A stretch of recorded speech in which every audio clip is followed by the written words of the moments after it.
Hey, Mr. G here, and I'm going to explain to you what an arpeggio is. Now, an arpeggio is basically a broken chord.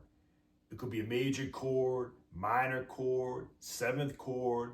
No matter what chord it is, you play the same notes of that chord, but instead of strumming them, you play them individually.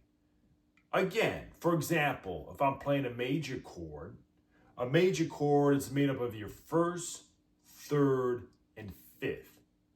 So I'd play the first, third, and fifth, but instead of playing them like a chord where you're strumming away, you play them more like a scale. You play those notes individually. So let me give you an example. I'll stick with major for this scenario. Like I just mentioned, a major chord is made up of your first, third, and fifth. So if I were to take, for example, my G major bar chord here, and I'm gonna come here to the third fret here, which is really just, I'm barring my index finger over all the strings on the third fret. And then I'm placing my ring finger on the fifth string, fifth fret, my little finger on the fourth string, fifth fret, and my middle finger on the third string, fourth fret. And I strum this major chord. But if I'm going to make an arpeggio out of that, I would play all those notes individually. But I was doing the same pattern of the first, third, and fifth. So if I'm looking at G major, the first would be a G, the third would be the B, and the fifth would be the D. And if I look at this chord here, if I start off on the sixth string, that's a G, the first. And then right here, on the fifth string, that's your fifth, the D. So I'm going to want to put my third in there, which is I'm going to come down here to the third, which is on the fifth string, second fret. So I kind of want to do the same pattern of first, third, and fifth. So your chords might always line up in that pattern. So if I have my G major bar chord here, I'm going to make an arpeggio out of it. I'm going to throw in that B there. So I'm going to go the first, there's a G. The third is that B. The fifth is that D. Then I'll start again with the same pattern. The first, the G. The third, the B. The fifth, the D. And then I'm going to end again on the G. So usually for an arpeggio, you'll end with whatever the arpeggio is. If I'm playing a G major arpeggio, I'll start with that first, the G, and I'll end with that first, the G. So again, here's my G major bar chord. And if I wanted to make an arpeggio out of that, I would just do it like this.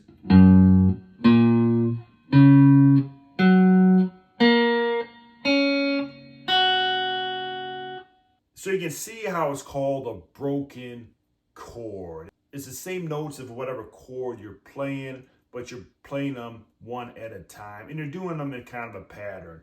If I was doing a G minor arpeggio, I would do the same pattern, the first, the third flatted, and the fifth. So it'd be G, the first, B flat, the third, and the fifth D. Right here is my G minor bar chord.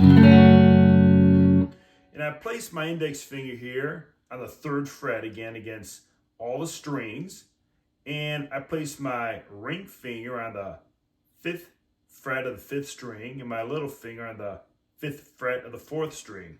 And that's G, B flat, and D.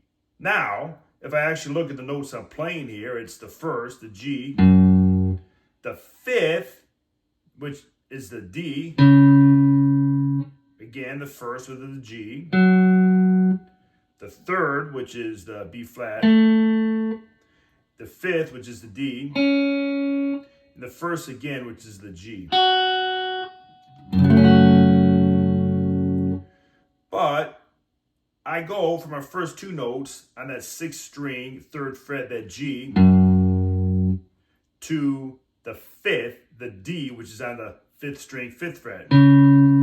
So I need to throw that B flat in there. So if I was gonna go and do an arpeggio out of this G minor, I would do it like this. first, third, fifth, first, third, fifth, first.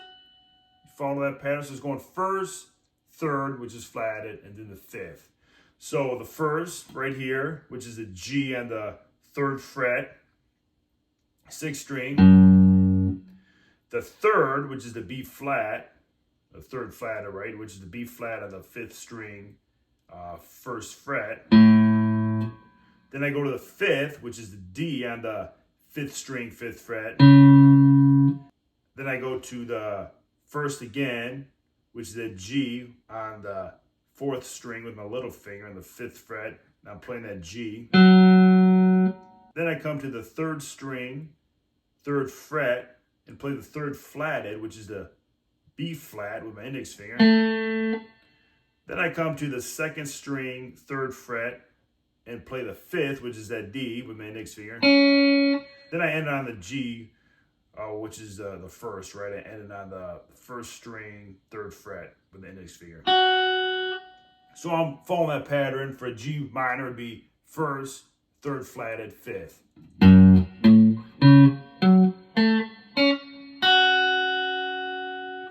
And you can play arpeggios in ascending order and descending order.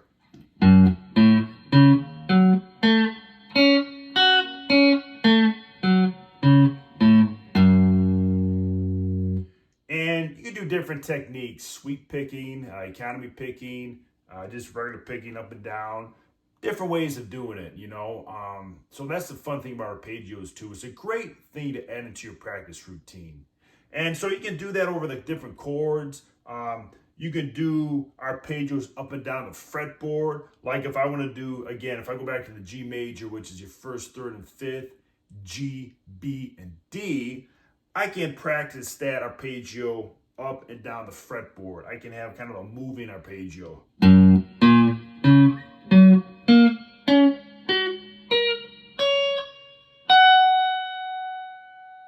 So that's the cool thing about arpeggios too. They're really fun to play up and down the fretboard. And you can use, if you know your scales, you can also kind of take that scale and turn that into an arpeggio, just like I was showing you the chords. Let's say I have a major scale I'm doing. In this scenario, I'll just do a G major scale. So for a G major scale, I'll play all those notes, 1, 2, 3, 4, 5, 6, and 7.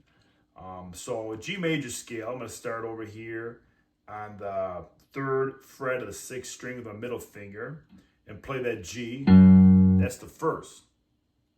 And then I'm going to use my little finger and play the second, which is on the sixth string, fifth fret. And then I'm going to use my index finger and play the third, which is on the fifth string, second fret. Then I'm going to use my middle finger and play the fourth, which is on the third fret of the fifth string, that's C. And then I'm going to come over here on the fifth fret of the fifth string with my little finger and play the fifth, the D. And then I'm going to take my index finger on the second fret of the fourth string and play that sixth note, which is an E, with my index finger. And then I'm going to place my ring finger on the seventh note, which is actually sharp. It's an F sharp, which is on the fourth string, fourth fret. And then again, I get to my first again, which is a G. And then after the G, again, we're going to go 1, 2, 3, 4, 5, 6, 7. I go to the second note, which is an A on the second fret of the third string with my index finger. Then I'll play the third, which is on the third string, fourth fret with my ring finger. Then I'll play the fourth, which is on the third string, fifth fret with my little finger. Then I play the fifth, which is on the second string, third fret with my middle finger. That's your D. And then I place my little finger on the fifth fret of the second string and play that E, which is a 6. And then I have my 7th, which is sharp, on the 1st string, 2nd fret with my index finger. I play that F sharp. Then I end on a 1st, which is a G, with my middle finger in the 1st string, 3rd fret. So I have my 1, 2, 3, 4, 5, 6, 7 pattern there for that major scale, right?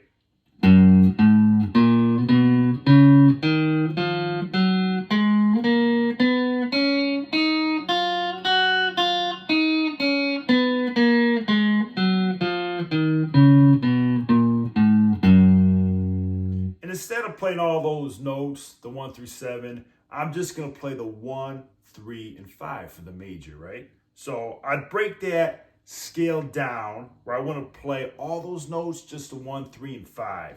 1, G with my middle finger on the 6th string, 3rd fret. My 3rd, which is that B on the 5th string, 2nd fret with my index finger. The 5th, which is at D, which is on the 5th string, 5th fret with my little finger. Again, I go back to the 1st, which would be on the 5th fret, 4th string with my little finger. I go to the 3rd, which would be the B, which is on the 3rd string, 4th fret with my ring finger. Then I'd play the 5th, which is on the 2nd string, 3rd fret with my middle finger, that D. Then I would end on the 1st, which is the G with my middle finger on the 3rd fret of the 1st string. So I take that major scale and I'll break it down to an arpeggio.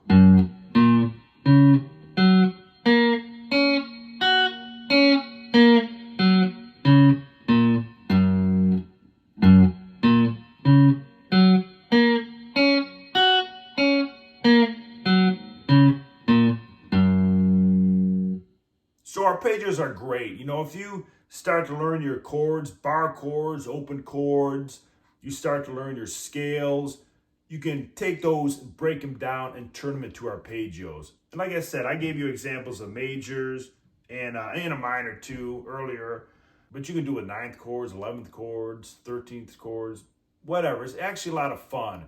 So it's a great thing to add into your guitar playing. So I hope you enjoyed this video. I'm going to have much more arpeggio videos. This is more of a kind of an intro into it, but I'm going to have a lot more showing you different patterns that you can follow, okay? So hey, hope you enjoyed the video again, and keep on jamming.